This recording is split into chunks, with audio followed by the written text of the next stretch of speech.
Good morning friend. আজকে আমি দুটো এক্সারসাইজ দেখাবো যেটা ভীষণ ইজি কিন্তু ভীষণ এফেক্টিভ ফর নি পেন। হাঁটু ব্যথার জন্য এই দুটো এক্সারসাইজই খুব ভালো। মেঝেতে বসে করাটাই সব থেকে ভালো। আদারওয়াইজ যারা মেঝেতে বসে করতে পারবে না তারা খাটে বসে করবে।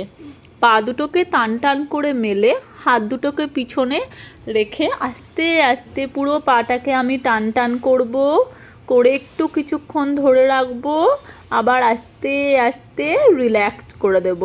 হাত দুটোকে আমি যেরকমভাবে পিছনে দিয়ে রেখেছি ওইভাবে বসে বেশ রিল্যাক্সভাবে অভ্যাস করবে। 2 নম্বর, থাইয়ের কাছে হাত দুটোকে ভালো করে লক করে থাইটাকে আস্তে আস্তে হাতের সাহায্যে পেট অবধি নিয়ে আসতে হবে, মানে পেটের ওপরে একটা হালকা চাপ পড়বে।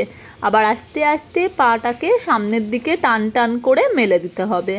একবার করে আমরা হাতের সাহায্যে থাইটাকে পেট অবধি নিয়ে যাব, আর একবার করে আমরা পাটাকে সোজা টান টান মেলে দেব, কিন্তু পা কিন্তু মেঝেতে লাগবে না।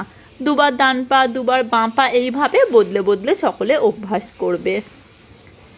টান টান ভাব যেন থাকে যখন আমরা পাটাকে মেলছি, সেটা একটু লক্ষ্য রাখবে। সবাই অভ্যাস করে আমাকে অবশ্যই জানিও।